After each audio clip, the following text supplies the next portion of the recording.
Welcome to my YouTube channel. Kung bago ka lang sa channel na to at true-blooded Aldab Nation ka, tama po ang channel na pinuntahan mo. Kaya considering na po kitang bagong subscriber. At huwag mong kalimutan pindutin yung bell para lagi po kang updated sa bagong video na ilalabas ko. Salamat po sa iyong pag-click sa channel na to. Welcome back mga kaaldab. Ito na naman po ang inyong lingkod, si Mr. Destiny, at magbibigay na naman tayo ng pinakamagandang update po ngayon sa social media. Ito yung pinaka-latest na nakakatuwa at nakakataba po ng puso. Yung mga kumakalat ngayon sa social media, sa Instagram, sa Twitter, sa Facebook, ramdam na ramdam nyo po yung presensya po talaga ng fandom, di po ba? Ngayon mga kaaldab, ramdam nyo yung mga nangyayari ngayon at nagaganap, hindi po ba?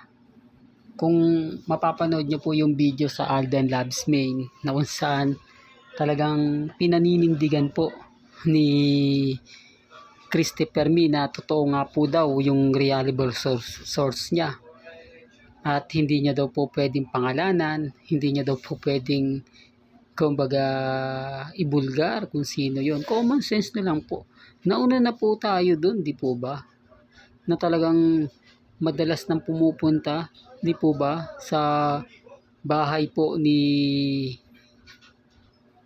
Catherine si Daniel Padilla, di po ba, bago pa po pumutok yung issue na yan.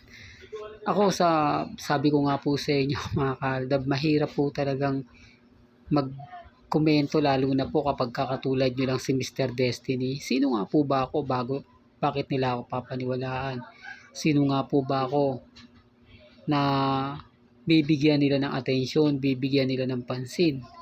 Isa lang naman tayong Aldab na nagbibigay ng update. Siyempre kapag nagbibigay tayo ng update, apektado sila, naiinis sila, hindi sila naniniwala. Ngayon kumakalat na sa social media, pinag-uusapan na ng lahat, di po ba? At naninindigan nga po si Christopher Mi, di po ba? Kaya ang sabi ko sa inyo, relax lang kayo. Di po ba? Kampante lang kayo. Nasa atin naman po talaga yung panalo. Nasa atin pa rin po ang kumbaga simpatya ng ibang netizen. Nagulat nga po sila na totoo pala yung mga sinasabi ni Mr. Destiny, kasi sa kanya naman talaga nanggaling.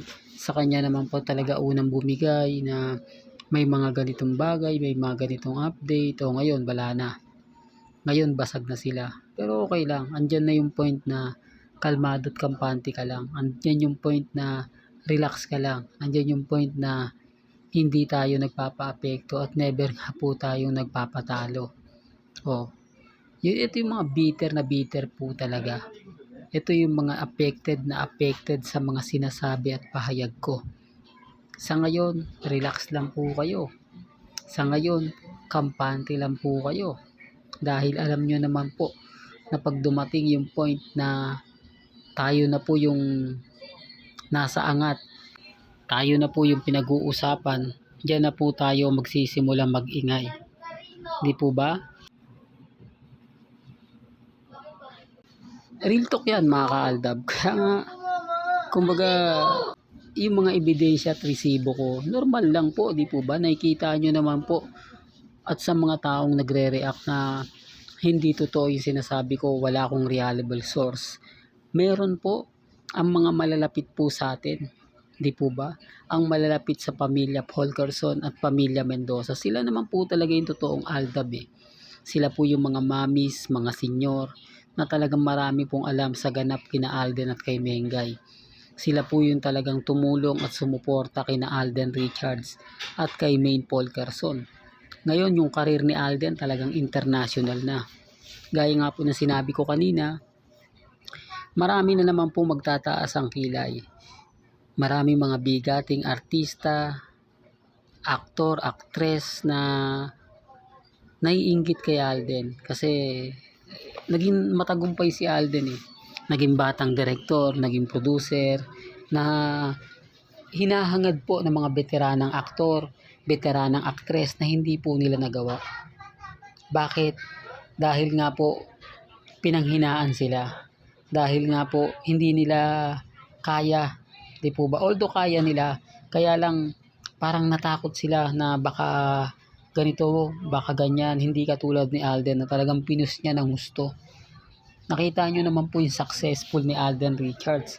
Kaya nga po itong GMA Network, saludo kay Alden Richards. Di po ba? Lalo na ngayon na international po yung movie niya. Talagang ibang level na talaga. Diba? Kaya nga sabi ko sa inyo, yung pelikula po ng Aldab, kumbaga, matutuloy at matutuloy yan. Kasi yung Katnil hindi, real talk to, yung Katnil movie po yun. Yung issue ng sinabi nilang nagkikita, simula pa lang yan. Dahil pag umami na yung dalawa, sabay pelikula na po agad-agad yan. Katnil movie comeback. Kumbaga, gagawa po sila ng bagong record. Yun nga po yung House of Us tatalunin po. At yung Hello Love Goodbye Again o Hello Love Again tutumbasan at dodoblehin po ang halaga ng may bebentang ticket. Hindi po imposible yan dahil magkakaroon na naman po ng padding yan Alam nyo naman, di po ba? Sa mga bagay-bagay na ganyan may mga point na talagang akala mo totoo, akala mo kumbaga literal na pinapakita, yung pala sa bandang huli hindi naman po pala totoo, di po ba? Kaya relax lang po kayo. Once na matuloy po yung mga binabalak nila, tuloy na rin po yung Aldab. Syempre tayo pa magpapahuli sa mga update na ganyan. Lahat kang kasulok-sulukan po basta sa Aldab Nation, lagi po tayo nakatuto. Kaya ako lang naman po tinutukan si Daniel Padilla at si Catherine dahil nga po kay Alden Richards. Gusto ko kasing isampal ito sa mga Katden fans na galit sa channel ko, inis na inis sa akin kapag nag-upload ako ng Aldab. Sinasabi kong si Alden Richards o Mrs. Paul Carson, maraming galit, maraming inis, pero hindi po nila alam at hindi po nila tanggap na, di po ba? Pero okay lang yan, wala po ako sa posisyon para ipilit yan. Hindi po ako namimilit sa mga taong ayaw pong maniwala. Hanggang dito na lang po ang ating latest updates. Kaya kung gusto nyo pa po ng pinaka-latest at sariwang update, abay tumutok lang po kayo dito po sa mga update ni Mr. Destiny. Kaya kung bago ka lang sa channel na to at isa kang true-blooded Aldab Nation na nagmamahal kina Mengay at Isoy, tama po ang channel na pinuntahan mo. Kaya consider na po kitang bagong subscriber. At huwag mong kalimutang i-share ang mga video po natin sa mga mami, sa mga titas, at sa mga senyor. Hanggang sa muli, salamat po sa panonood at pakikinig.